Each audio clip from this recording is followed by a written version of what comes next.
maraya sirdoonka Israa'iil ku guuleystaa inuu helo basaasiin Carbeed oo ka dhex shaqeeya dalalka iyo dadyowga Carabta ah gaar ahaan Falastiiniyiinta ay xog joogto uga baahan yihiin iyo dalalka ku xeeran ee Masar, Suuriya iyo Urdun. Wuxuu buugani ka warramayaa Amiina al-Mufti oo ahayd gabar Carbeed oo kaalmaha hore kaga jirta liiska dadkaas Carbeed ee laga dhigay basaasiinta Yuhuudda u shaqeeya.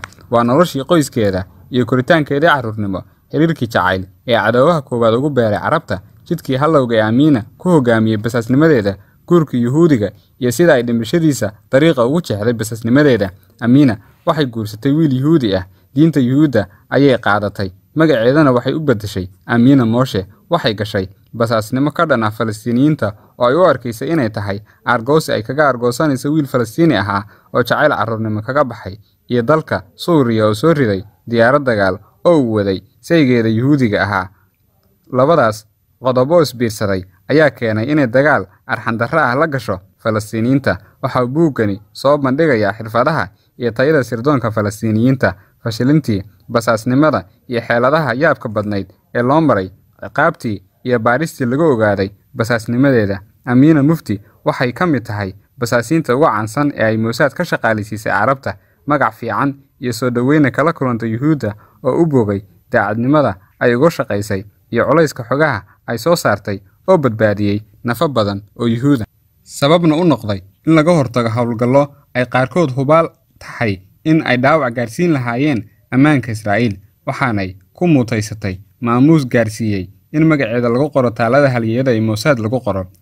Waa dhacdooyin run ah oo qaarkood ay u dhacayaan qaab aan hore maskaxda u sawirayn karin sida ay u dhici karaan arrimo noocaas ahi. Sida uu qoraaga buugga Amiina al-Mufti Fariid al-Faluuji ku tilmaamay, waa gabar qurux aanay dhaayuhu raggu ka jeesan karin loo dhameeyey oo ku darsatay cudoono joog iyo jirba leh. Waxaa intaa u sii dheeraa maskax furnaan iyo fahan aad u heer sarreeya. Tilmaamahaas oo yar tahay cid ay isku raacdo ayaa iyada u suurtageliyay inay dhex gasho ururada hubaysan ee Falastiiniyiinta ee xaramahoodu ahaayeen dalka Lubnaan, gaar ahaan Beirut iyo koonfurta dalka Lubnaan. Waxa ay gaadhay xafiisyada hogaamiyihii Falastiiniyiinta ee Yaasir Carafaad oo ay ka heshay soo dhaweyn albaabadiisu u wada furan yihiin iyo inuu siiyo dukumenti rasmi ah oo ay ku dhex mari karto kuna dhexgeli karto Falastiiniyiinta iyo hay-adaha kala duwan ee ururada Falastiiniyiinta, iyada oo sheegaysa inay tahay dhakhtar tabarucad ugu yimid walaalahooda dhibaataysan wax qabashadooda. Sheekadani waxay si fiican inoo baraysaa qayb ka mid ah loolanka adag ee u dhexeeya Falastiiniyiinta iyo Israa'iil oo laga yaabo in dad badani aanay xog sidaa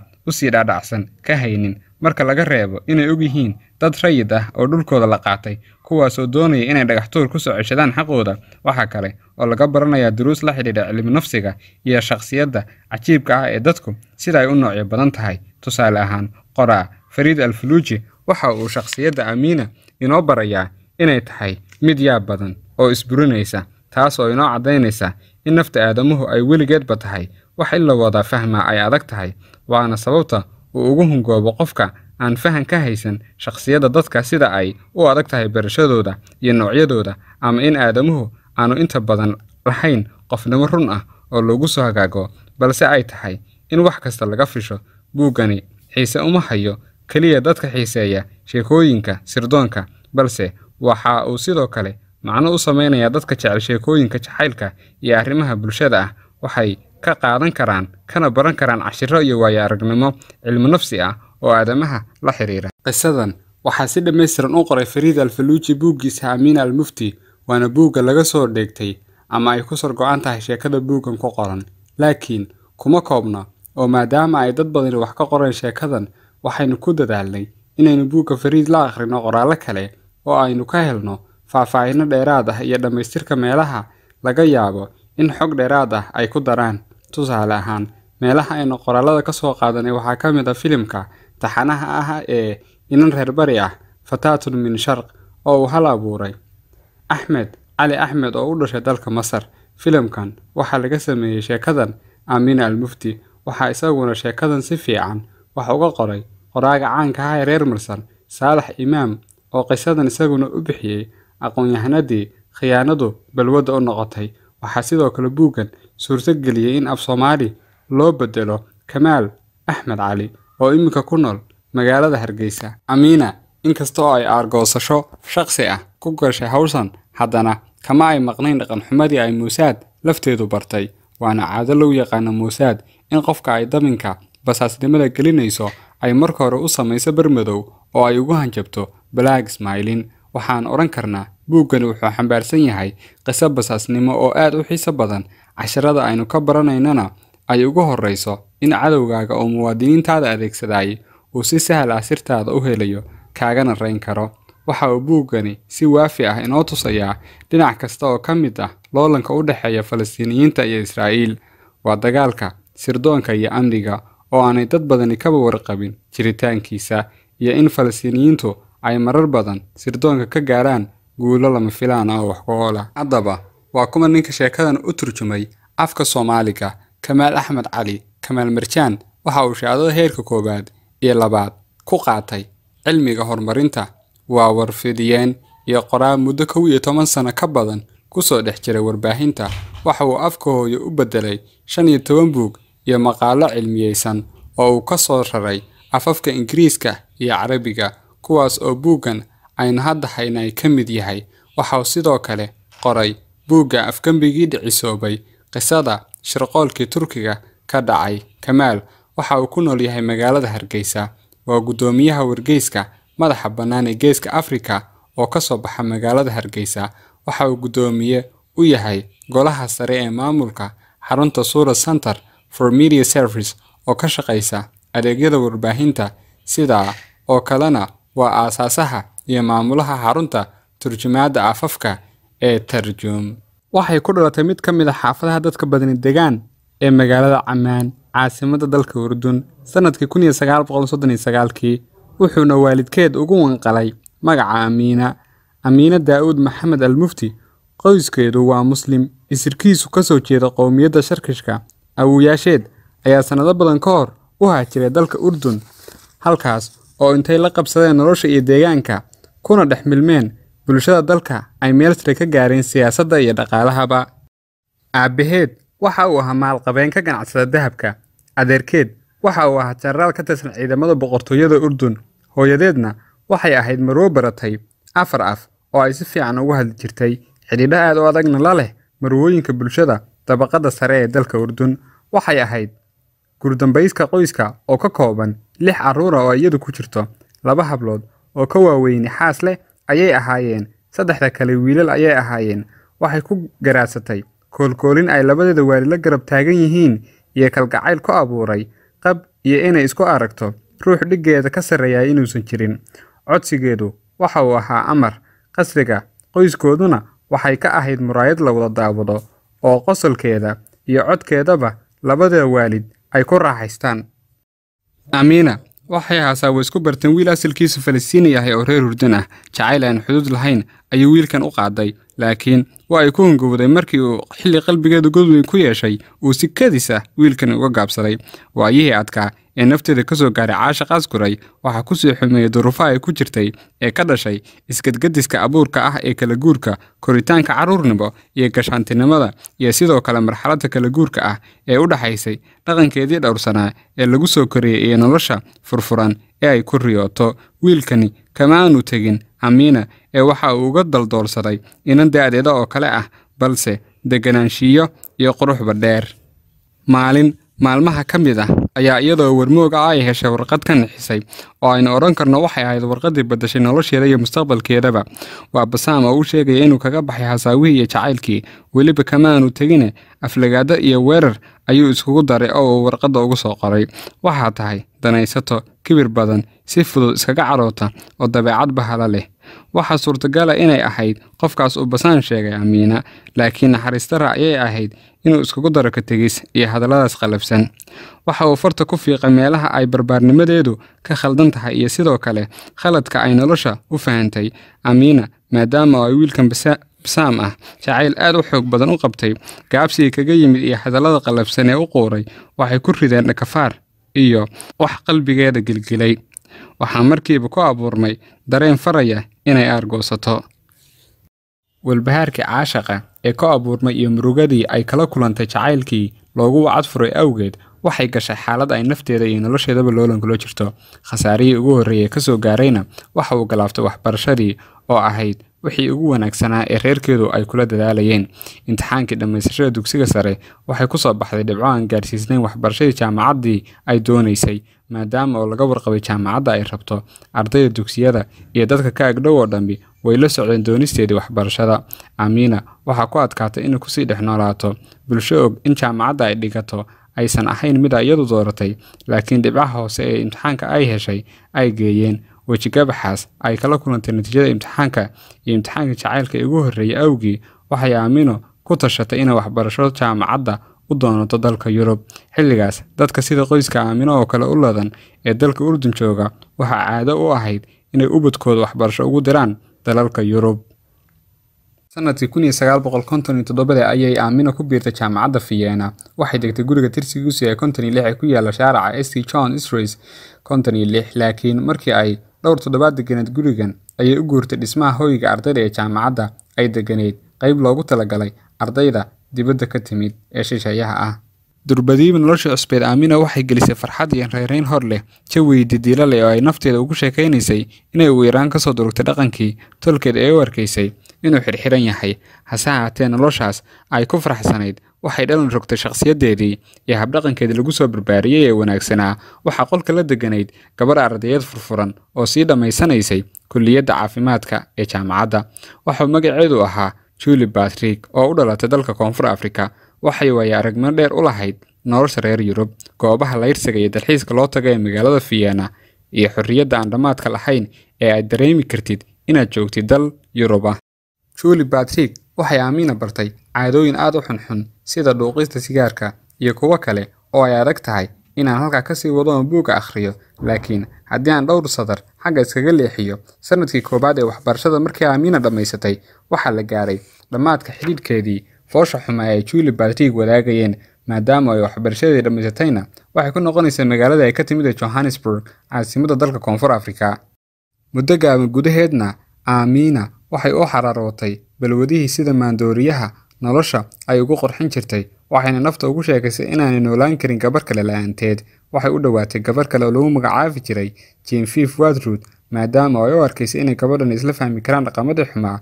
Waxay dadaal u gashay inay maamulka hoyga ardayda jaamacadda ku qanciso in loo ogolaado inay qol wada jiibsadaan. Genevieve sida ay filaysayna waa ay dhacday oo waa loo ogolaaday inay qol wada degaan.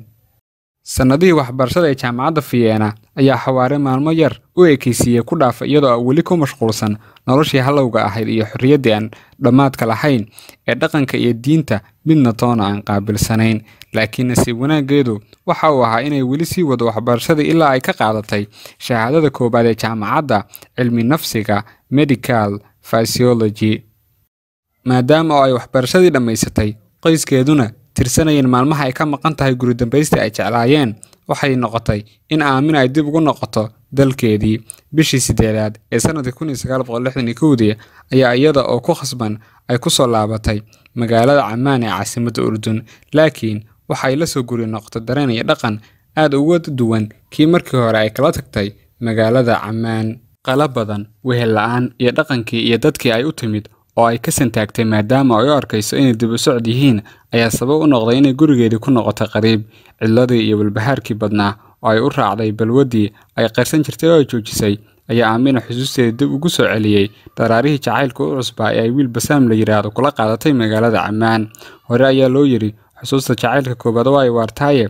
Aamina waxay go'aan ku gaadhay inay wiilkii raadiso oo ugu yaraan mustaqbalkiisa meeshii ku dambeeyay ay ogaato. Magaalada Ammaan ayaa ay dhan kasta u martay si ay u soo indhaynayso oo mar walba indhaheeda ay u arkaan wiilka ay jeclayd.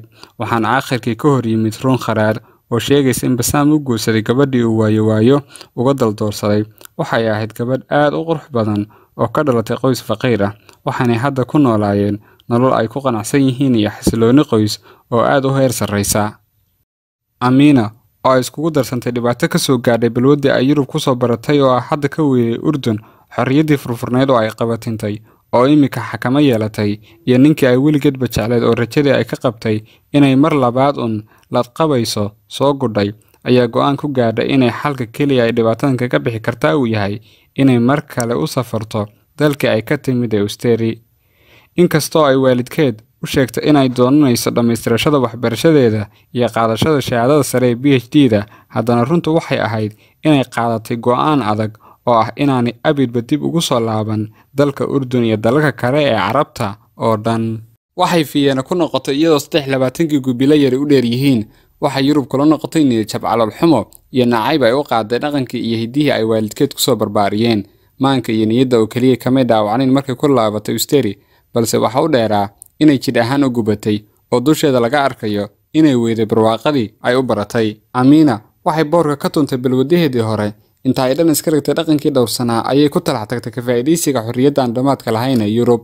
Nolosha cusub ee ay gashay iyo damaceeda inay marto jid kasta oo ay maraan hablaha ficeeda ee Usteri ayaa sababay in biilkii ardaynimo ee aabaheed u soo diri jiray ku filnaan waayo, waxaanay ku kaliftay inay raadsato shaqooyin kale ay ku kabi karto kala kaca dakhligeedii hore ee aabaheed u soo diri jiray iyo kharashaadka ka badbadinta ah ee ay nolosha cusubi u baahnayd. Sidaa awgeed waxay shaqo ka bilowday beer carruurta lagu ciyaarsiiyay oo ku taalay magaalada Vienna. Shaqada cusub waxay isku barteen Sarah Biraad oo ah gabar Israa'iil Yuhuudiyad ah balse jinsiyadeedu tahay dalka Usteri. Amina iyo Sarah oo ay goobtan ka wada shaqaynayeen waxaa dhex martay saaxiibtinimo dheer iyo shaqo wadaag oo ay ku darsadeen inay hoy wada degaan iyo inay halkii ka sii wado dhaqan xumadii ay ka dhaxashay ardayda reer Koonfur Afrika ee jaamacadda wada dhiganayeen. Saaxiibtinimadii adkayd iyo jaalkii aan mar kaliya kala fogaanayn ee ay noqdeen ayaa Amina ku hogaamiyay inay ku biirto dhaqdhaqaaqii lagu magacaabi jiray Hippie oo xilliyadaas aad uga howlgeli jiray qaaradda Yurub. Amina waxay iska dhaga tirtay dalab uga yimid aabaheed oo ahaa inuu guursado wiil maalqabeen ah oo adeer u ahaa. Maalin maalmaha ka mid ah oo ay saaxiibadii Sarah u raacdo boqosho ay ugu tagaysay qoyskeeda oo degan degmo lagu magacaabo Westendorf oo ku taala dalka Usteri. Qalbiga Amina waxaa si kadis u gala dareen awood badan oo aan bilowgiisa garan sababtiisa, hase ahaatee aan ku cusbayn oo ay hadda ka hor mar isku aragtay. Moshe wiilka ay wada dhasheen Sarah oo da ahaan ka weyni waa nin aan albaabada qalbiga laga soo oodan karin. Waa musaxir, aragtidiisa, hadalkiisa iyo ragnimadiisaba daymada koobaad ayaa ay ka dheehatay. Daymadiisii koobaad qalbigeeda ayaa u qayb qabsaday. Hore ayaa ay u haysay warka wiilkan saaxiibada la dhashay inuu yahay duuliye military ah oo darajada kabtanka kaga soo qalin jabiyay jaamacadda, inuu Sarah 7 sano ka weyn yahay, nin suugaan jecel, gaar ahaan suugaantii hore oo ay ka mid yihiin hal-abuuradii waaweynaa ee suugaanta Usteri sida Wolfgang Mozart. Kabtanka Sarah la dhashay waxuu haween ku jeclaa timaha madow iyo indhaha waaweyn ee wiilka bartu madow yahay. Waa quruxda reer bariga. Socod laydhsi iyo tamashlaa oo inta ay Amina ku sugnayd guriga saaxiibadeed. Maalin nasiibku su gaar yeelay iyada iyo wiilkan ayaa noqday bilowga isbedelkii ku dhacay gabi ahaanba nolosheeda. Bilowgii go'aankeeda wuxuu ahaa inay nafteeda ka adkaato oo aanay lulin laydha ay horteeda ka dareentay ee xiisaha gaarka u gelisay wiilkan. Laakiin kuma ay guulaysan iska caabintaas oo waxaa durbadiiba jidkeeda ka duway farihii u soo dhuuntay timaheeda iyo dareenkii maskaxdeeda bedelay ee ka dhashay gacantii gaadhay gacanteeda oo marka horeba kurbashada caashaq bilowgiisa la dubaaxisay. Xiskeeda waxaa baraarug ugu wardambeysay markii wiilkan araggiisu maan qaaday oo dhunkasho dhabanka u saaray oo inta ay jiri dhaco aanay u adkaysan karin ka jirka iska gelisay sida ruux yara suuxay mar kaliya booday iyadoo hoos nafteeda ugu leh ileen ragga iyo dumarka waa la isku abuuray. Maalintaas Amina waxay soo miirisatay goor ay is aragtay iyadoo ku jiifta laabta wiilkan saaxiibadeed la dhashay oo inta ay dareenka caasha qarsan kari weeyay si daacadnimo iyo liidasho badani ka muuqato uga qiratay jacaylka ay u qabto. Halkaasna waxaa ka bilowday tallaabooyinkii ugu horreeyay ee xaaraanta ka dhashay Amina iyo duuliyihii Yuhuudiga ahaa iyadoo gabar muslimada oo miyirkeedu la maqan yahay dareenka ku abuuray ee sida sibiqda ah ugu riday macsida. Markii miyir ugu horreysayna ay dhaqso uga baxsatay magaalada Vienna. Inkastoo ay ku dadaashay in guriga ay ka deganeed magaalada Vienna ee ku yaala jidka Istrid ay isku ilowsiiso warwarka caashaq ee kulanka xaaraanta ah kaga tegay, haddana taasi waxba uma tarin oo meel kastoo ay tagto xusuusteeda waa ay ka tirtiri weyday ninkii ugu horreeyay ee meelka ka dhacay dhowrsanaanteedii galabnimo. Laabteedana ku horreeya dareenka dedegnimo in xusuusta wiilkan ay Amina ka bogsan weydo waxaa barkomataal ka dhigay bacsashada ay weydo meel ay ka gasho.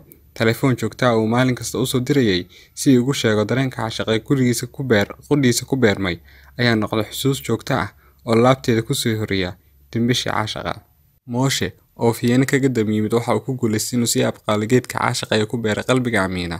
Kulamadoodii oo joogto noqdayna waxay dileen dhibicdii ka harsanay damiirkeeda, waxay caado uga dhigeen dhaqan xumadii eedda wiilka ma wada saarna oo waxa hubaala in iyaduba horay uga halowday dhaqankii lagu soo barbaariyey, waxaase uu ku abuuray indho adkaan iyo inay ku andacoto inay xaq u leedahay in ay jacaylkeeda qalbiga iyo jirkaba u furto, kuna raaxaysato xorriyadda ka jirta dalkan aan laga dayin dhowrsanaanta iyo gashaantinimadii dadkeedu luulka u yaqaaneen. 5 sano ayaa Aamina ku dhaafay foof daran habow iyo dhaqan xumo, waxaa dhaqankeeda laga dheehanayay inay islowsiisay sababta ay dadkeedii uga timid ee Fiyeena keentay. Si kastaba ha ahaatee, maadaama oo aanay weli maskaxdeeda u bislaan inay si buuxda uga hortimaado qoyskeeda, waxa uu warwar baneed ka haystay waxa ay ku qancin doonto qoyskeeda marka la weydiiyo cilmiga ay baratay iyo shahaadadeeda. Waana sababta kaliftay in wiilka Yahuudiga ah oo magaciisa Moshe ah uu ka caawiyo inay hesho shahaadada sare ee PhD oo been abuura. Shahaadadan waxaa lagu sheegay in Aamina dhamaysatay cilmiga daaweynta xanuunada jireed iyo kuwa nafsiga ah ee ka dhasha xaaladaha nafsiga ah. Cilmigan oo afka qalaad loogu yeero pathology, caafimaadka nafsiga ah. Sanadkii 1966 ayaa Aamina markale dib ugu soo noqotay dalka Urdun. Qoyskeeda iyo guud ahaan ehelkeeda ayaa si diiran ugu soo dhaweeyay dalkeeda hooyo, iyagoo ku faraxsan kuna faanay dhamaysashada waxbarashadeeda iyo soo guri naqshada inantooda. Farxadda waxay weheliyay damaashaad qarsoon ay qoysku muujinayeen sida ay ugu faraxsan yihiin inay inantoodu si dhaqankeedu ah u guursan doonto. Laguma kaadin bay waxaa markiiba laga codsaday inay ogolaato guurkan adeerkeed, laakiin waxay dalbatay in waqti la siiyo si ay fursad ugu hesho rumaynta riyadeedii ahayd inay magaalada Ammaan ka furto isbitaal u gaara. Hawlihii isbitaalka iyo ruqsad oo ilaydiisu uma ay dhamaystirmin sida ay filaysay. Bilowgii si fiican ayay hawsha ugu kala socotay ka hor intii aanu khilaaf ka dhistay ka dhex qarxin. Aamina iyo xogayaha joogtada ee wasaaradda caafimaadka dalka Urdun oo ahaa mas'uulka shaqadiisa ka mid tahay ruqsadsiinta isbitaalada. Aamina cabashada mas'uulkan kananka waxay gaarsiisay wasiirka caafimaadka oo si heer sare u soo dhaweeyay una muujiyay in muhiimad weyn siin doono cabashadeeda. Wasiirku waxa uu soo saaray amar uu ku dalbanayo in dhaqso loo baaro sababta keeni karta in xogayaha joogtada ee wasaaradda caafimaadka uu caqabad ku noqdo hawlaha ay wada muwaadino doonaysa inay dalkeeda uga faa'iideyso cilmiga ay soo baratay oo weliba baahi weyn loo qabo. Nasiib xumadeedu koobaad waxay bilaabatay kadib markii guddi la horgeeyay shahaadooyinka caafimaadka ay shaki ka muujiyeen shaaxaansaha shahaadada PhD-da ay isteeto. Guddigan oo ay shaqadeedu tahay inay hubiyaan shahaado kasta oo uu sito qofka doonaya inuu ku shaqeeyo caafimaadka ayaa ka codsaday inay dib ugu noqoto Fiyeena oo ay jaamacadda ka soo caddayso runnimada shahaadadeeda. Aamina waxay ogtahay runtaa inaanay shahaadadan run ahaynba, sidaa awgeed iyada oo ka cabsi qabta in ceebtooda bannaanka u soo baxdo iyada iyo qoyskeedana fadaxad ku dhacdo, waxay dhaqso u aqbashay dalabkii guddiga. Iyada oo cabsi badani soo food saartay ayayna dib ugu noqotay dalka Usteri. Waxay dhaqso la xidhiidhay Moshe oo isagu booliyowga caashaqa la golongolansanaa intii ay ka maqnayd. Aamina markana ay la xidhiidhay Moshe waxay ahayd sanadkii 1967. Bilaa Maara waxay ku beegneyd xilligii Carabta lagu jabiyay dagaalka iyaga Yuhuudda oo ay carada dadka Carbeedi Yuhuudda u qabaan ay maraysay heerkii u sarreysay, laakiin iyada taasi waxba kama ay bedelin. Si aan gabasho iyo khajaalad midna toona ku jirin ayay u raadisay jacaylkeedii hore ee Moshe. Aamina cadho iyo nacayb ay Carabta u qabto ayaa ay dhaansanayd oo ma aysan arki karayn isirkaasi wax kasta oo ku abtirsada Carabta. Maalin maalmaha ka mid ah iyada oo barafkii bisha 12 da'ayo ayaa Moshe oo la socday uu si kadiis u joojiyay intii aanay ka tallaabin bridge qori ka samaysnaa oo berisamaad dhex mari jiray magaalada Fiyeena. Inta uu ka soo horjeesaday ayuu si dareen leh ugu yiri, Aamina may guursanaysaa? Kama ay fikirin inta ay habsiisay iyada oo laabta ku haysa ayaa waxay si dhaqso leh ugu jawaabtay, Moshahayga aan jeclaayo iminkaba qoys baynu nahay qaali. Si xusmad leh laakiin go'aamin ku ladhan tahay ayuu ugu jawaabay, guur rasmi ah oo macadka ka dhaca ayaan rabaa. Sidaas ayay ku ogolaatay guurka Moshe oo weliba u dhaca hab waafaqsan diinta Yuhuudda. Waxa uu guurkani ka dhacay macadka Shemot oo ay Yuhuud ku lahayd magaalada Fiyeena. Aamina guurkeeda awgii waxay magaca Carbeed u bedeshay Aani oo ah magac Yuhuud la baxdo, waxayna noqonaysaa Aani Moshe Biraad oo ah magaceeda cusub oo la raaciyay abtirsigii Yuhuudiga ay guursatay ee Moshe Biraad. Hayaankii lagu hungoobay guri cusub oo aad u qurux badan ayay magaalada Fiyeena ka dayna qoyska cusub ee Aani iyo Moshe. Waxa uu guri ku yaala mid ka mid ah cidhifyada magaalada oo cagaarka dhulka bannaan ee aadka u ballaaran iyo dhirta kaynta u eg ee ku xeeran ay aragtidoodu naftu ku raaxaysanayso marka aanay sida Aamina sas ka qabin cidhibta ay yeelan karaan ficilada foosha xumi. Kurtunka ay aragtay iyo jabaqdii baxdaa waxay u ahaayeen cadow ku soo maqan. Waxay aamintay in sirdoonka Carabta haddii uu warkeeda ogaado uu khaarijin doono. Taas ayaa ku noqotay sasay xitaa dhararta cad ku riyooto. Waxay gaadhay heer ay ka boqdo inay baxdo iyadoo aan gaari wadan ama uusan wehelin Moshe. Hurdada oo ay habeenkii ka boodo cabsida ay ku seexatay darteed iyo mararka qaarkood oo Moshe hurdada ka toosiyay markuu u adkaysan waayo oohinta ay hurdada dhexdeeda iyadoo aan is ogeyn cabsi la ooyeyso. Marar badanna iyadoo oo soo jeeda ayaabay sawiratay humaaga ruux Carbeed oo inta uu gudaha u soo galay qolkeeda hurdada bastoolad madaxa ka saaray. Xagaagii sanadkii 1972 ayaa Amiina oo haatan muddo ku soo jirtay duruufahaas qalafsan waxay maalmaha ka mid ah si kadis ah wargeys ay akhrinaysa uga aragtay codsi ay dowladda Israa'iil ku dalbanayso in dadka Yuhuudda ah ee dalalka Yurub degan ay Israa'iil u soo guryo noqdaan oo weliba si tabarucaad uga mid noqdaan ciidamada difaaca Yuhuudda. Waxay ogeysiisku ku sheegtay dowladda Israa'iil in dhalinyarada Yuhuudda Yurub ku nooli ay dalabkan aqbalaa la siin doono mushaar aad u sarreeya iyo weliba xuquuqo kale oo tiro badan. Farxadda ay iskala garan weyday wajixumadii ay cabsida haysay ku beertay iyo culayskii nafsiga ah ee saarnaa ayaa mar kaliya ka duulay Amiina. Waxay aamintay inay heshay xilliga ugu habboon ee ku soo aftiri lahayd xaaladdeeda foosha xun iyo cabsidii farxad oo dhan ka qaaday. Ogeysiiska ay akhrisay Amiina waxa uu mar kaliya bedelay xaaladihii ay ku jirtay. Rayn hor leh ayaa ku abuurantay. Waxa gashay rajaa inay nolol cusub oo farxad leh iyada iyo Moshe ka bilaabi karaan Israa'iil. Iyadoo aan weli saygeeda Moshe ku qancin ayaanay bilowday inay ku riyooto iyada oo Israa'iil u guurtay oo nolol aad u sarreysay oo farxad leh ku raaxaysanaysa.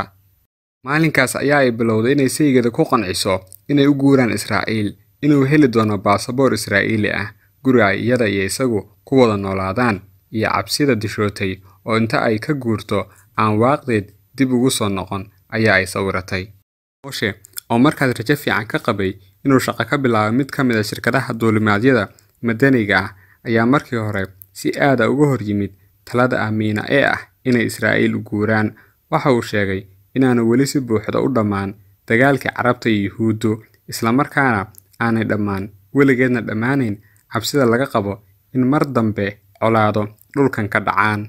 Inta uu jiro dhul la haysto iyo shucuubta Carbeed oo dhulkooda doonaya, dagaalkani waa u soconayaa. Baryo aanay habeen iyo maalinba kala joojin oo hadba inta ay u soo tabar qaadato dan kale kaga imaanayso si ay Moshe ugu qanciso aragtideeda ayaa ku soo dhamaaday inuu Moshe bedelo go'aankiisii diidmada ahaa. Safaaradda Israa'iil ee Vienna ku taalay ayaa uu Moshe tegay si uu ugu soo xareeyo waraaqihiisii caddaynta shaqo, isagoo doonaya inuu ka faa'iideysto baaqa Israa'iil ka soo baxay ee ahaa in dhulka dib loogu soo noqdo.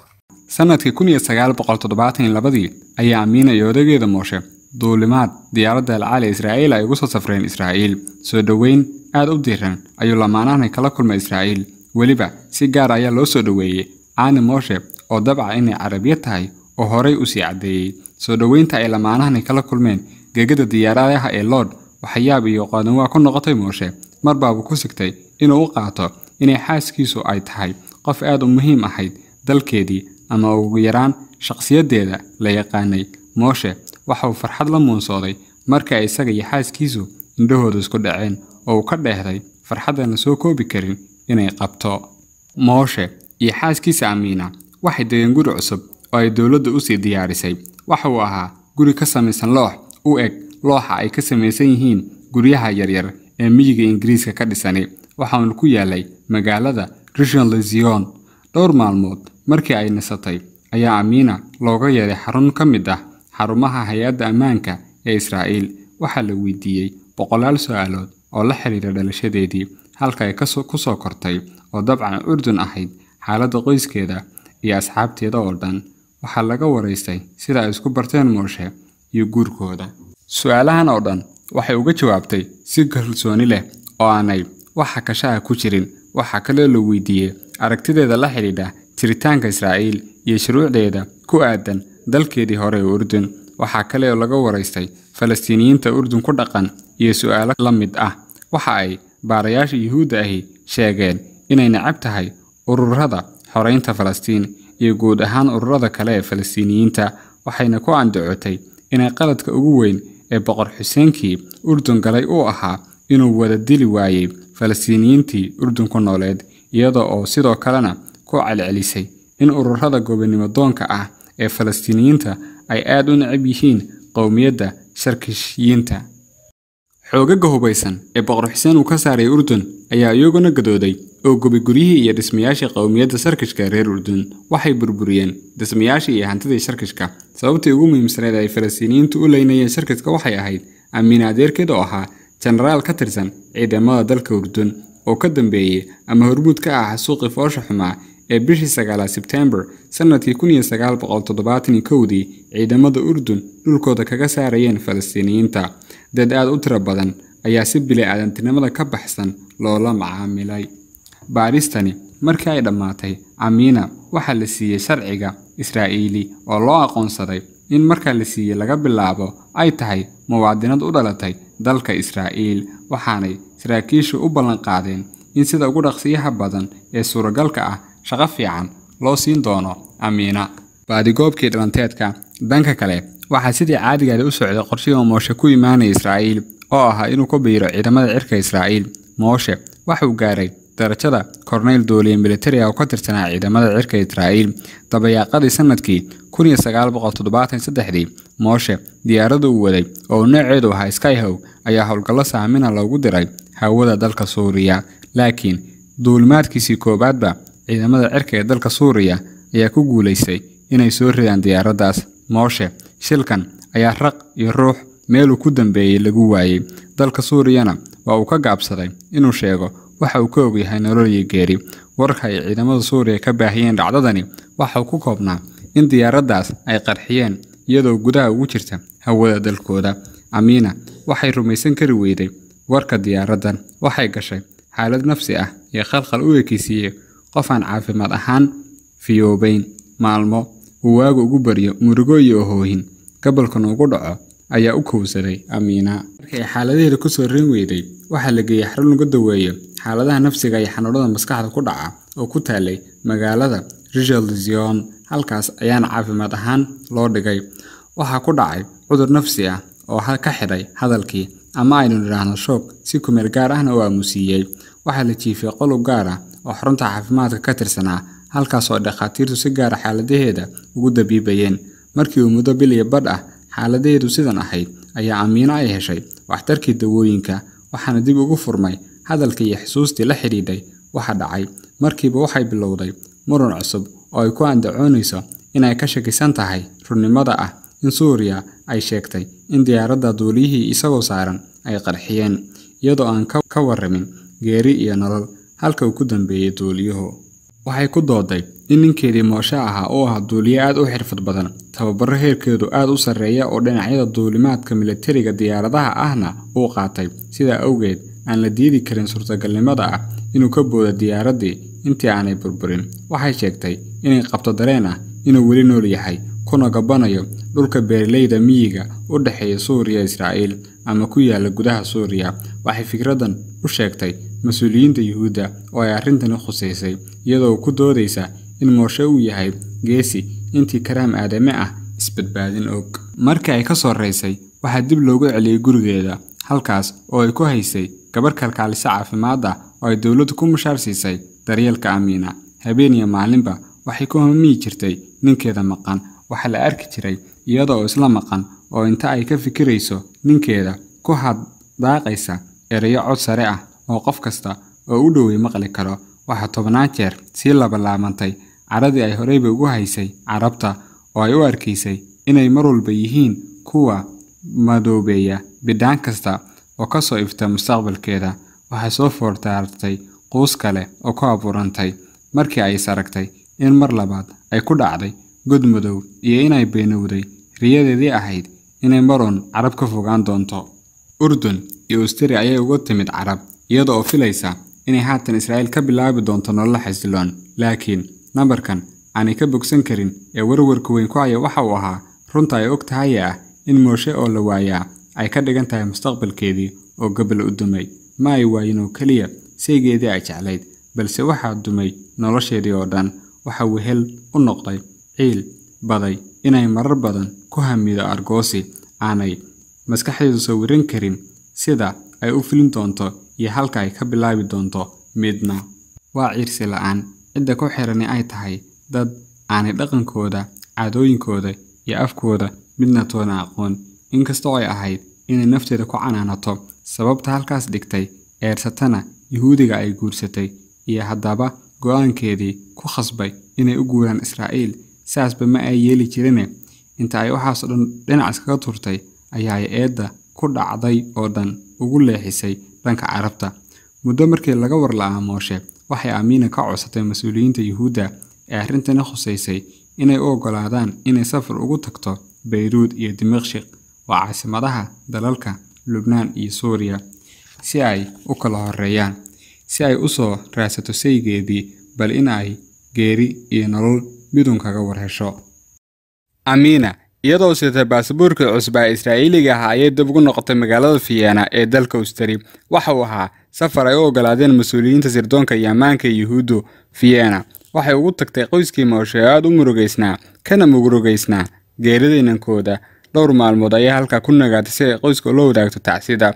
maalmo murugo iyo tacsiyeed oo aad u xanuun badan ayay qoyska la qaadatay ka hor intii aanay dib ula soo bixin baasaboorkoodii asalka ahaa ee Urdun si uu ugu fududaado inay u dhoofto dalalka Lubnaan iyo Suuriya waa markii ugu horeysay ay aragto magaalada Beirut waxay safarkaas ku sabarteen gabar magaceedu ahaa Khadiija Saaraan oo qodheedu ku sii jeeday Lubnaan Khadiija waxay ahayd Lubnaaniyada isirkeeda Urdun ka soo jeedo waxay ahayd baayac mustarad meelad ganacsi oo aad u weyn ku leh magaalada Beirut Khadiija waxay Amiina magaalada Beirut uga heshay guri yar oo ku yaal xaafadda aynu ramaanahay magaalada Beirut xaafadan dadka degan waxa u badnaa Falastiiniyiin sida awgeed waxay ahayd goob laga heli karo xogo badan oo la xiriira halganka Carabta ee Israa'iil ka dhanka ahaa gurigaas ayaa ay kareysatay waxayna bilowday dadaalkii ay ku raadinaysay warka la xiriira saygeeda waliba Beirut oo kaliya kumay koobin waraadinta ee waxay si joogto ah u tagi jirtay magaalada Dimashq ee caasimadda dalka Suuriya si ay halkaas uga raadiso warka la xiriira dooriyihii Yuhuudiga ahaa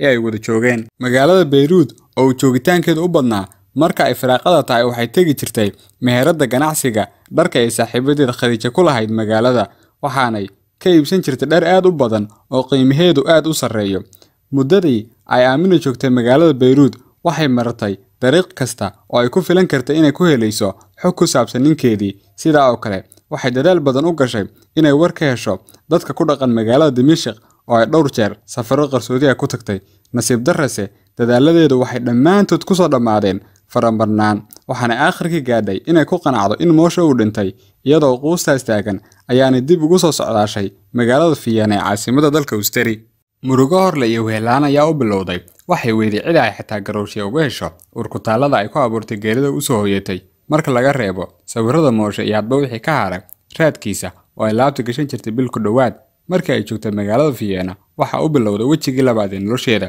dawanka taleefanka qolkeeda yaalay ayaa goor habeen bara hurdada ka saleliyay Amiina haddii ay habasho dhigta kula haleeshay samiicada taleefanka waxa kaga soo baxay codkan inuu sheegtay inuu ka mid yahay mas'uuliyiinta ammaanka Israa'iil bilowgii ma garan codkiisa laakiin markii uu xusuusiyay magaciisa iyo tilmaantiisa waxay garatay inuu ahaa mid ka mid ah raggii ay kulmeen gaar ahaan kuwii muddada ku waaninayay inaanay u safrin Lubnaan iyo dhulka Carabta waxa si guud uga wareystay xaaladeeda iyo xaaladda qoyska uu Mooshe ka dhashay intii aanu sii nabadgelayna waxa uu sheegay inay u imaan doonaan 3 mas'uul oo dawladda Israa'iil u soo dirtay maalintii xigtayna waxa Amiina goor barqaa guriga ugu yimid 3 nin oo markiiba ay garatay inay yihiin 3 nin ee taleefanka looga sheegay dhaxalka ay gaarka u heshay lacag magdhow ah oo ay dawladda Yuhuuddu ka siisay ninkeedii Mooshe waxa ay isku noqotay lacag ka badan $500,000 Mareykanka ah waxa ay sidoo kale ka heshay dawladda Israa'iil guri aad u qurux badan oo ku yaala magaalada Rishon LeZion oo ah magaalada afraad ee ugu weyn Israa'iil waxa kale oo saraakiishana u sheegay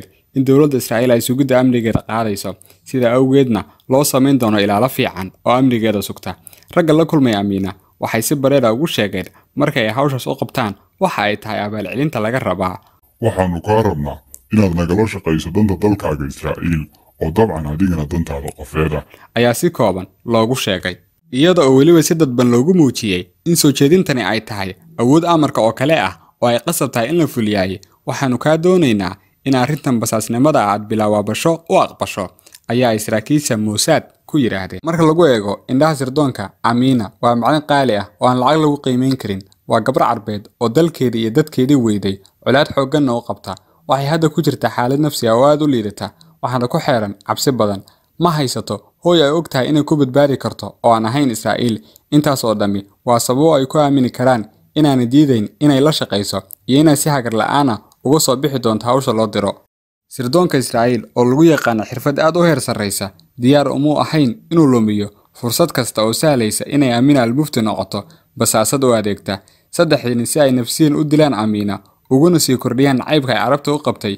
Waxay xusuusiyeen xaaladeeda nololeed oo ay ku jirtay cabsida mustaqbalkeeda ku xeeran. Waxay geliyeen shucuur ah maanta cidda ugu nacab dunida inay tahay carabta oo sirdoonkooda oo dhami ku howlan yihiin sida ay u dili lahaayeen ama u qafaalan lahaayeen si qarsoodi ahna loogu celin lahaa Urdun. Cidda kaliya ee maanta ammaankeeda iyo nolosheeda la doonaysa ay tahay Yuhuudda. Waxay aad ugu soo celceliyeen inay yeelay carab ayna waxba ka dhaxayn.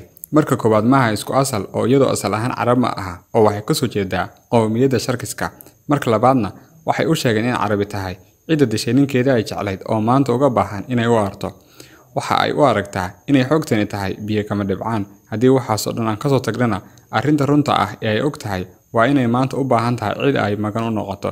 Cidda kaliya ay u aragto inay kaalintaas bixin kartaana waa Israa'iil. Aragtida uu qabay sirdoonka Yuhuuddu ee ahayd inay ka faa'iideysan karaan Aamina oo sidatay jinsiyadda Urdun, Ustari iyo Israa'iil waxay ahayd mid sax ah. Hase yeeshee shakiga ay saraakiisha Mossad ka qabeen inay ku adkaan doonto inay ku qanciyaan basaasnimadeeda waxa uu ahaa shaki aan sii ridnayn. Aamina uma ay baahnayn in qorshaha sidaas u dheer loo galo basaaska dhigiddeeda iyo inay u shaqayso Mossad oo ay ka hor timaado dalkeeda iyo danihiisa oo dhan, waayo waxay ku jirta xaalad oo qofka ugu nugul yahay in laga faa'iideysto.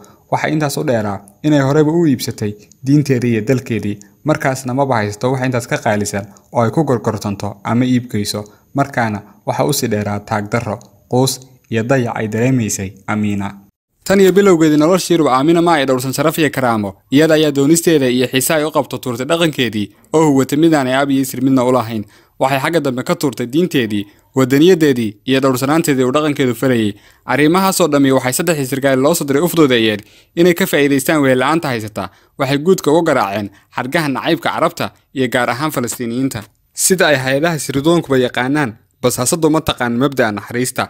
Dhabahaas ayaa u ah kii ku hogaamiyay dabankii sirdoonka, waxaanay taladeeda iyo hoggaankeedii gacanta u saartay saddexdii sarkaal ee Mossad ka socday. Isla saddexdaas sarkaal ayaa u bilaabay tababar heerkiisu aad u sarreeyo oo la xiriira sirdoonka. Muddo bil iyo 4 maalmood ah oo ay gurigeeda dhexdiisa ku barayeen xeeladaha wax loo basaaso iyo weliba hababka kala gedisanaysa warqaadista, jabinta furayaasha sirta iyo qaabka warka loo gudbiyo. Waxaa kale oo la baray noocyada hubka iyo sida ugu habboon ee amnigeeda shakhsiga ah ay ku sugi karto. Waxaa la baray sida loo diyaariyo filimada, sida looga baxsado cid kugu daba jirta, sida loo adeegsado bistooladaha. Intaas laguma deenin ee rugcadaha Israa'iiliga oo ku xeeldheer cilmi nafsiga ayaa Israa'iil looga keenay si uu u siiyo tababaro dheeraad ah. Waxa uu siiyay tababar xoojinaya xusuusteeda, maskaxdeedana u diyaarinaya inay si waafi ah u xusuusato waxyaabaha sida kediska ay ku arkayso ama sida sibiqda ah ku dhaafaya. Inta la daawado filin ayaa marka uu dhammaado laga wareysan jiray su'aalo ku saabsan filimka, dhacdooyinka iyo muuqaalada ku soo maray filimka.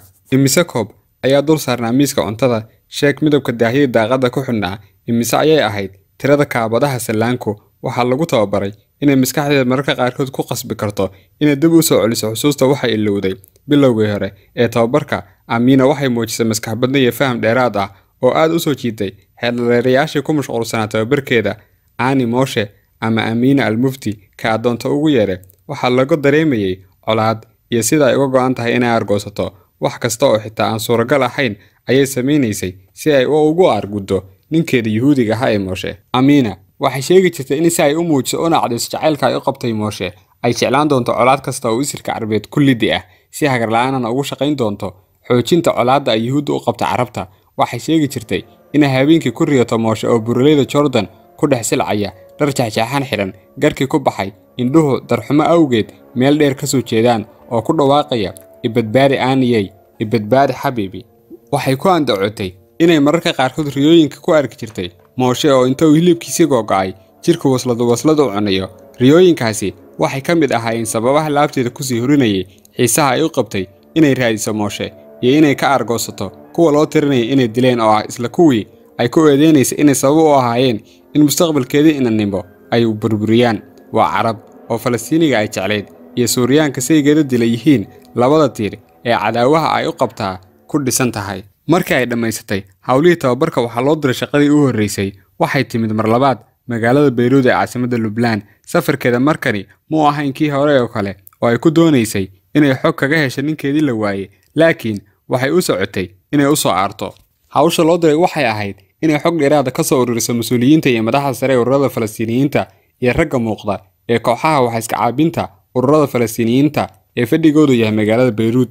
Jabhadaha Falastiiniyiinta Israa'iil kula jira halganka ayaa saldhigyo militari iyo xafiisyo muhiim ah oo ay madaxdoodu ku shaqayso ku lahaa dalka Lubnaan.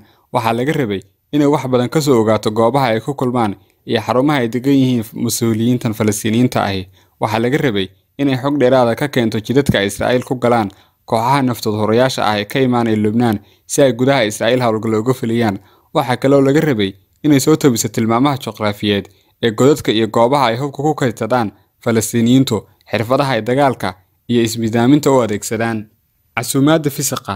Amiina waxay magaalada Beirut ka kireysatay guri ku yaala badda xilligeeda oo deegaanka ugu quruxda badan magaalada.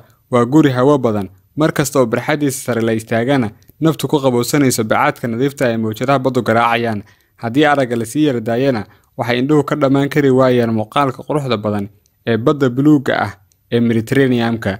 Guriga waxa uu aad ugu dhowaa makhaayadda La Dolce Vita oo ah farac ka mid ah maqaaxi Talyaani ah oo caalami ah. Makhaayaddan waxaa iskugu imaan jiray siyaasiyiinta, fanaaniinta, maalqabeennada, aqoon-yahanada iyo guud ahaan dadka lagu tirinayo lameynta bulshada iyo sidoo kale dalxiisayaasha iyo weliba basaasiinta. Waxa kaliya ee bilowga dhibaatada ku noqday waxa uu ahaa khadkii taleefanka guriga ay kireysatay oo cilad ka bixi waayey.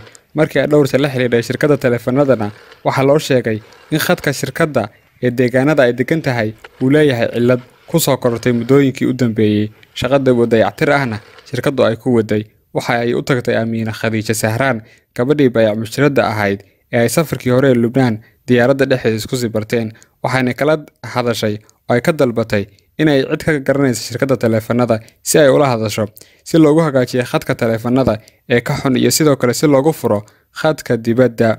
Nasiib wanaag, Khadiija waxay u sheegtay inay si fiican isku garanayaan mid ka mid ah mas'uuliyiinta shirkadda taleefanada, aadna ay ugu haweyn tahay inuu wax ka qaban karo arrintan. Khadiija waxay isbartay mas'uul ka tirsan shirkadda taleefanada oo magaciisu ahaa Manuel Cafaas iyo weliba Amiina Al-Mufti. Casaaf oo ku socda codsiga Khadiija ah inuu caawiyo gabadha saaxiibadeed ah ayaa guriga ku booqday. Waxa uu sheegay sababta cilada taleefankeeda haysatay iyo inay shirkadiisu ku hawlan tahay oo ay gacanta ku hayso dib u hagaajintiisa, isagoo si gaar ahna ugu bishaareeyay inuu iyada darteed sii kordhin doono dadaalka awalba socday ee lagu xalinayay dhibaatada haysata taleefankeeda. Amiina maalinkaas waxay Casaaf tustay soo dhaweyn badan oo xitaa damacgelin ay ku jirto. Waxa kale oo ay siisay 50 liire lacagta Lubnaan ah oo ay ugu sheegtay hadiyad. Habdhaqanka uu Casaaf kala kulmay gabadhani waxa uu ku abuuray qalbigiisa dareen gaar ah. Marka horeba haween wax loo saaray, waxa uu naftiisa uga hambaliyeeyay inuu helo gabadhii uu abidba ku riyoonayay oo qurux, aqoon, jajabnaan iyo lacagba isku darsatay. Waxaas oo ka warlaa in go'aanka Amiina yahay inay siiso adduun iyo xataa sharafteeda, laakiin ay bedel rabto. Amiina Al-Mufti isbarashadeedii iyada iyo Casaaf waa ay sii adkaatay. Si dhaqso ayaana u bilowday kulamo ay Casaaf ku casuuntay gurigeeda si ay in badan u sii fahanto, si fiicanna u daraasayso meelaha uga faa'iideyn karo howlaha sirdoonka ee ay u socotay. Waxay Casaaf u sheegtay inay tahay ganacsato, marar dambe oo caawiyeyna waxay siisay lacag aad u badan oo abaalmarina. Waxayse lacagta u raacisay wixii ugu jeclaa inay hadiyad ahaan u siiso oo sharafteeda ah. Waa xeelad lagu tababaro dumarka sirdoonka. Xiriirka jinsiga ayaa jidka ugu muhiimsan ee ay u maraan ujeedooyinkooda sirdoonka. Markasta oo casuumaadahan fusuqa kula kulanto Casaaf waxay si dadban uga wareysan jirtay arrimo xiriir la leh xogta ay raadinayso iyo meelaha ay doonayso inuu ka caawiyo shaqadeeda sirdoonka. Casaaf oo iskala garan la ayaa marar badan si faan ah ugu sheekeeyay qaabka khaldan ee shirkadda uga faa'iideysto iyo arrimihiisa gaarka ah. Markii la gaaray waqtigii ay u aragtay inuu Casaaf u bisil yahay dalabaadkeeda, waxay si toos ah uga codsatay inuu ka caawiyo hawlaha ay ka mid ka ahaayeen inuu u soo helo taleefanada gaarka ah ee hogaamiyaasha Falastiiniyiinta iyo in haddii loo baahdo uu ka caawiyo dhageysiga xiriiradooda taleefanka. Amiina waxay ka duuleysay hadal uu hore ugu faanay Casaaf oo ahaa inuu awood u leeyahay dhageysiga taleefanada iyo sheekooyin uga sheekeeyay oo la xiriiray taleefano dumar oo hore u dhageystay. Gabar kasta oo damac ka galay inta uu lambarkeeda helo ayaa uu dhageysan jiray si uu u ogaado xiriiradeeda, isaga oo hadba tii xiso gelisa halkaas ka ugaarsan jiray. Inkasta oo Manuel aad u caawiyay Amiina xogo badan oo muhiim ahna ay ka heshay, haddana waxa la gaaray meel aanu dalabaadkeeda qaar ka jawaabi karin. Awoodiisa maamulo oo hooseysay awgeed waxaana ugu darnayd markii ay ka codsatay inuu lambarkeeda uga dhigo mid qarsoon oo cidda lambarkeeda ay la hadashay aan la arki karin. inuu taleefankeeda la hadalka dibadda uga furo iyo inuu u soo raadiyo lambarada dadka muslimiinta ah ee ay u baahato iyadoo ku andacoonaysa inay dano ganacsi ka leedahay. Manuel waxay weli la tahay inuu helay hibe addoontii ugu sarreysay, waayo wuxuu waqtigu ku sameeyay inuu hawl yari ku hanto qalbiga gabar qurux badan oo maal iyo hantiba isku darsatay, aqoonina u dheer tahay. Arrimo badan oo sirdoon ahaan Aamina muhiim ugu ahaa ayaanu ka caawiyay. Waxa ka mid ah inuu u hagaajiyay taleefankeedii una fududeeyay in dibadda si fudud looga soo waco isaga damaanadiisa isku qoray. Waxa uu keenay taleefano qarsoodi ah oo qaar ka mid ah hogaamiyaasha jamhadda Falastiiniintu isticmaalaan iyo halka ay degan yihiin oo u badnayd xaafadda caanka ah ee Rayxaan ee magaalada Beirut. Si kasta ha ahaatee, Aamina waxaa niyad-jab ku noqotay xaqiiqda ah in Manuel awoodiisa shirkaddu aysan gaarsiisnayn halkii ay ka filaysay oo ay doonaysay oo ahayd inuu wada fulin karo dhammaanba hawlaheeda. Tusaale, waxay ogaatay inaanay u fududayn inuu wada helo taleefanada mas'uuliyiinta sare ee Falastiiniyiinta oo madaxa ugu sarreeya shirkadda oo keliya ay ogaan karaan, iyo in lambarkeeda aan uga dhigi karayn mid qarsoon, inaanu awood u lahayn inuu u soo duubo sheekooyinka iyo wararka taleefanada dhexmara mas'uuliyiinta sare ee Falastiiniyiinta. Waxay arrintani ku noqotay guuldarradii u horreysay ee ka soo gaadhay hawsha ay u timid Beirut. Manuel qodhiisa waxa uu dareemay inaanu sida ay rabto ugu adeegi karin gabadhan uu haatan jeclaaday. Waxa uu hiifay mansabkiisii iyo awoodiisii shirkadda ee qancin kari weyday luulka uu helay. Markii uu arrinta dhinacyo badan ka eegayna, waxay la noqotay in guddoomiyaha shirkadda isgaarsiinta oo wax waliba kaga xidhnaayeen uu arrintan lugaha u soo geliyo. Maalin maalmaha ka mid ah ayaa mas'uulka shirkadda oo magaciisu ahaa Maroon waxa uu soo kaxeeyay guriga Aamina si uu isu baro. Maroon waxa uu ahaa shabeen-laagood kale oo Manuel ka daran, kagana dhiiran isku mashquulinta iyo la haasaawida dumarka iyo ku mashquulkooda. Waxaana la gaadhay heer uu xilkii shirkadda uga faa'iideysan jiray inuu boosaaso taleefanada dumarka, gaar ahaan kuwa uu rabo inuu xidhiidh haasaawo la yeesho oo uu doonayo inuu ogaado ragga kale ay ku xidhan yihiin. Xogta uu ka helo sheekada taleefanka ayaa uu mararka qaarkood ka dhigan jiray dariiqa uu maro barashada dumarka, marar kalena waxa uu ka dhigan jiray hub uu ku handado gabdhaha ka gows adeega barashadiisa. Sababahaas iyo habab kale oo badan ayaa uu dhageysiga taleefanada dumarka uga faa'iideysan jiray Maroon Hayek. Aamina oo tababaradii la siiyay iyo waayo-aragnimadeeda xidhiidhka raggu markiiba garansiiyeen in Maroon uu yahay dumarka ragga aragtida oo keliya ay ka dhaxayso, sida saalka ana ku bixiya wax kasta oo qiimo leh haddii uu ku bedelanayo haween, ayaa isla kulankoodii koobaadba nafta ugu sheekaysay in Maroon uu yahay qofkii saxda ahaa ee hawsha isgaarsiinta ka caawin karayay. Iyadoo arrintaas ka jawaabaysa ayaanay markiiba u dirtay ishaarooyin uu ninka Maroon oo kale ay si fiican u fahmi karo inay diyaar ula tahay xidhiidh adag iyo inay wax badan isdhaafsadaan.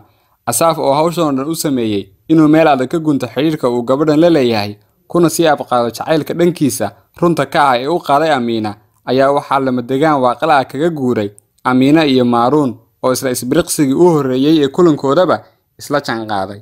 Aamina ugaadheedan cusub waxay ku casuuntay kulan casho oo ay sheeko iyo isbarasho isku dhaafsan lahaayeen, laakiin waxay noqotay casuumaad kale oo fusuq oo mid kasta oo labadeeda ka mid ah ujeeddo u gaar ah iyo dan uu doonayay ka gaaray.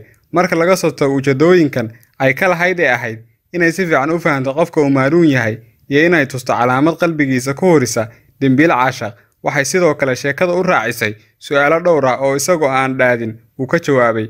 Su'aalahaas nuxurkooda waxa uu ahaa si aanay sidii Asaaf oo kale ugu hungoobin ay hadda sii hubiso ilaa xadka uu awood u leeyahay inuu farsamo ahaan ka caawiyo howlaha basaasida. Isla markii uu kulankaasi dhammaaday, Aamina waxay qortay warbixin dheer oo ay ku xusayso wax kasta oo Xaayi yidhi muddada ay wada joogeen iyo dardaarankiisa ay ka akhrisatay. Waxa kale oo ay warbixintaas oo dhowrba ka koobnayd ay ku xustay jawaabihii uu ka bixiyay Xaayir su'aalo dhowr ah oo ay weydiisay, sida ay ballanta iyada iyo Mossad ahayd ee saraakiisha Mossad u sheegeenna. Aamina waxay warbixintaas ku riday tanag xashiishka lagu qabo oo guriga ay deganeed hortiisa ku yaalay, halkaas oo marka ay tagto ay imaan doonaan saraakiil ka tirsan Mossad oo si qarsoodi ah u xaadhi doona warbixinta uguna gudbin doona Tel Aviv. Xeeldheerayaasha Mossad iyaga oo kaashanaya basaasiintooda ka howlgala gudaha Lubnaan ayaa si qoto dheer ay u baadheen xogta gaarka ah ninkan ay Aamina soo sheegtay. Jawaab dhaqso ahayd oo ay ku soo celiyeenna waxay noqotay inay sii wado xidhiidhka ninkaas oo ay weliba sida ugu dhaqsiyaha badan qalbigiisa u hanato.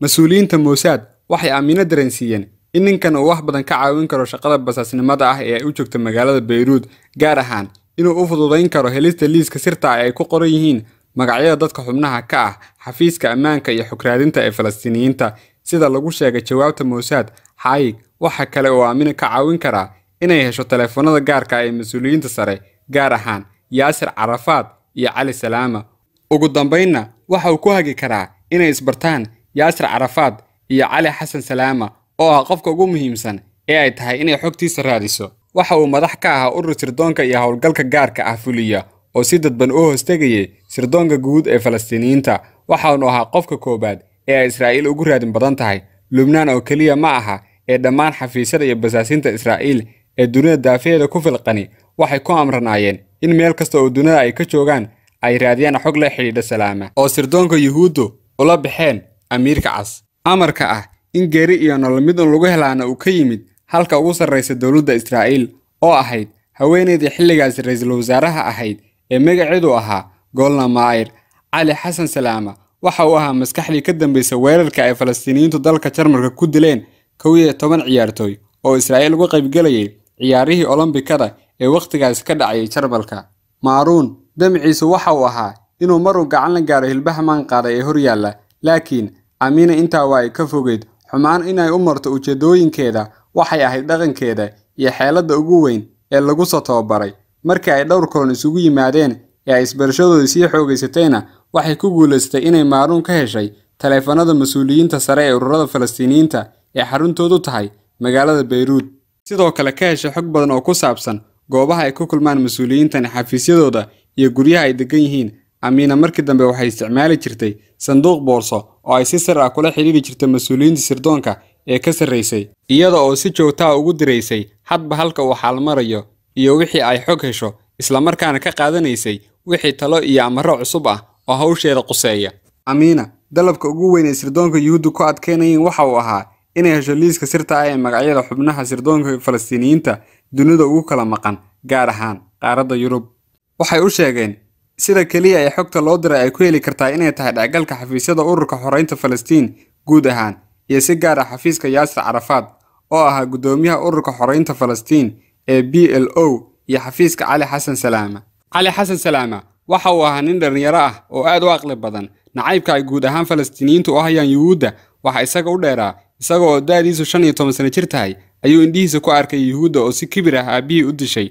Hooyadii ayaa ula baxsatay dalka Lubnaan, waxaanu muddo ku noolaa xero qaxooti oo ay Falastiiniyiintu ka degan yihiin magaalada ku taalla dalka Lubnaan ee Nablus. Waxay ahayd xero nolosheedu liidato oo koronto iyo biyo nadiif ah midna aan lahayn. Magaalada Nablus ayuu ku qaatay waxbarashadiisa, wuxuuna inta badan kaalmaha ugu sarreeya ka geli jiray waxbarashada. Inkasta oo uu ahaa nin da'diisa ugu qorxoon uguna ragnimo badan, laguma tirin jirin nooca ragga aan hablaha gayaankahay u dayma la'aan. Haddana isagu yaraantiisii ma uu ahay nin arrimaha haweenka isku hawla. Himiladiisa iyo hiigsigiisa ugu weyn waxa uu ahaa siyaasadda. Markii uu dugsiga sare dhameeyayna waxa uu helay deeq waxbarasho oo ay bixisay jaamacadda Mareykanka ee magaalada Beirut. Waxay waxbarashada isku soo gaareen rag badan oo magac lahaa oo Falastiiniyiin ah. Cali Salaama xilligii uu jaamacadda dhiganayay wuxuu caan ku ahaa naanays ay ardaydu u bixisay oo ahaa hogaamiyaha siyaasiga ah. Waxa uu inta badan isku soo aruurin jiray ardayda, isagoo u jeedin jiray khudbado kacaan ah. Saamaynta Cali waxay sii korortay markii ay dadku ogaadeen in Yuhuuddu ay aabihii dishay. Waxaanu caan ku ahaa inuu mar walba yiraahdo, waxaynu ilownay inaynu raadsanno xaqeennii. Haddii aynan dhaqaaq samayn waxaynu ku dheganaan doonaa dhoobada innaga oo dulaysan oo aan wadan lahayn. Cali Salaama waxa uu jaamacadda ka qaatay shahaado injineernimo.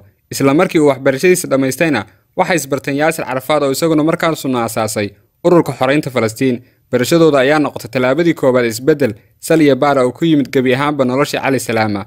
Waxa uu xubin sare ka noqday ururka xoreynta Falastiin oo ka qabtay xilalka taliyaha ciidamada guutada 17aad, agaasimaha sirdoonka Falastiin iyo madaxa howlgalka garabkii lagu magacaabi jiray Sebtembarta Madow oo ahayd koox si weyn u weerarisay sirdoonka iyo khubarada ammaanka ee Yuhuudda.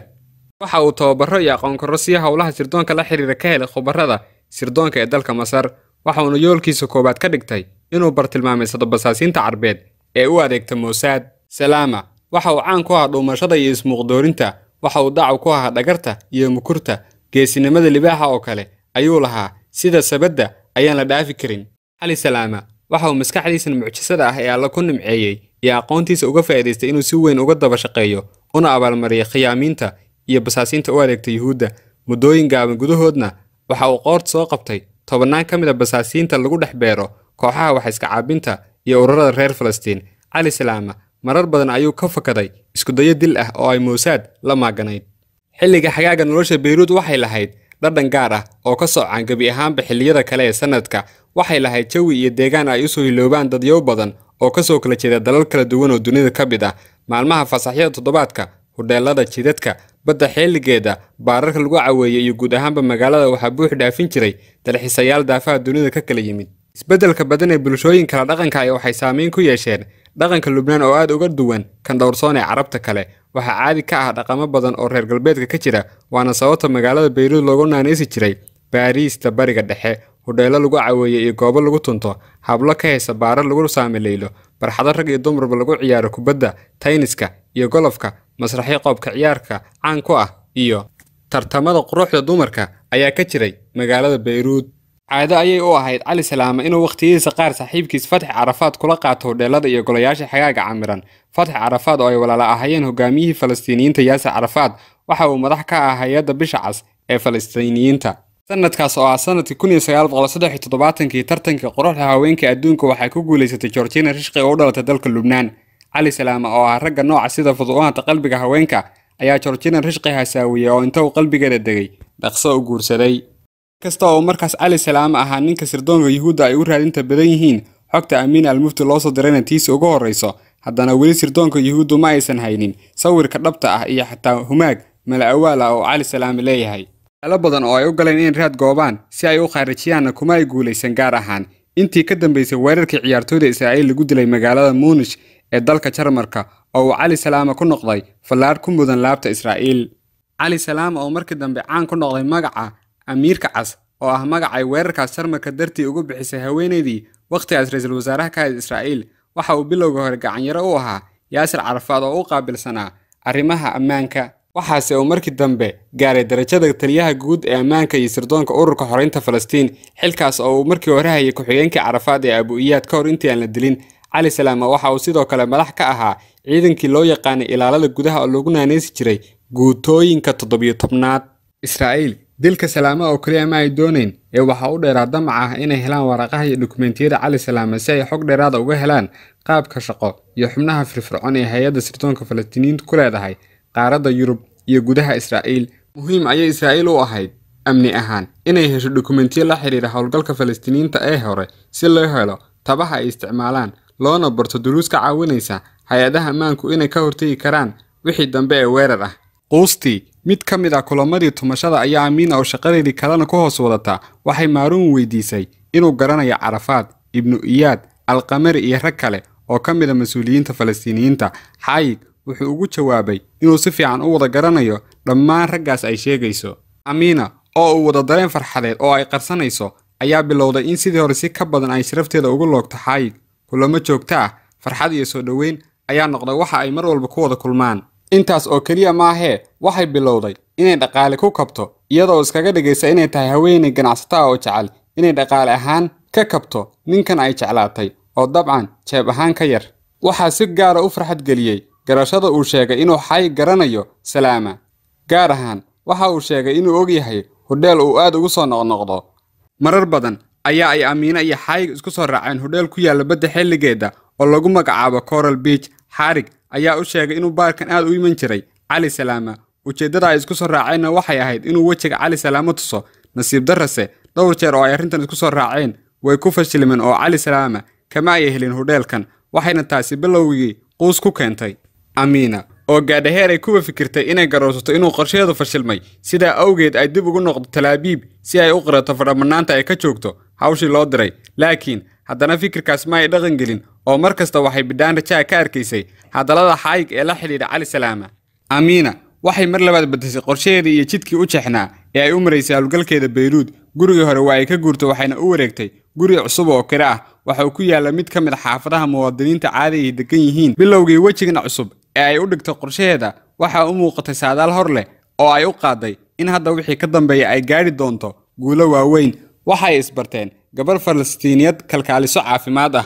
Waxay ahayd Shamsiya oo ka shaqayn jirtay isbitaalka Saamid oo ku yaala xerada qaxootiga ee Sabra. Xeradan oo ku taalay magaalada Beirut waxaa deganaa Falastiiniyiin ka soo barakacday dhulkooda ay Yuhuuddu ka qaadatay. Amiina waxay dareentay inay gabadhani ka caawin karto wax badan oo hawlgalkeeda basaasnimada la xiriira. Sidaa awgeed waxay xidhiidhkooda ka dhigtay mid adag oo ilaa heer saaxiibtinimo dhow ah ay ka muuqatay kalkaalisada caafimaadkan ee reer Falastiin. Shamsiya oo aan fahmin in gabadhan ay baratay tahay basaasad ayaa isbartay Amiina iyo agaasimihii isbitaalka ay ka shaqaynaysay oo isaguna dhinaciisa si diiran u soo dhaweeyay ugana warramay xog badan oo ku saabsan isbitaalka. Waxa uu sheegay inuu isbitaalkani ay tabarucad uga shaqeeyaan dhakhaatiir badan oo ka yimid daafaha dunida. Amiina waxay agaasimaha tustay shahaadooyinkeeda caafimaadka ee been abuurka ahaa, waxayna u sheegtay inay qudheedu tahay dhakhtarad isla markaana ay diyaar u tahay inay iska wax u qabso kula shaqeyso isbitaalkan. Agaasimihii waxa uu ka dalbaday inay maalmo ka warsigto si uu talo ugula noqdo mas'uuliyiinta Falastiiniyiinta ee arrintan qaabilsan. Ayaan ku soo koobayaa qaybtii koobaad ee taxanaha Amiina Al-Mufti oo noqon doona taxane ka baxa kanaalkan. Wassalaamu calaykum waraxmatullaahi wabarakaatu.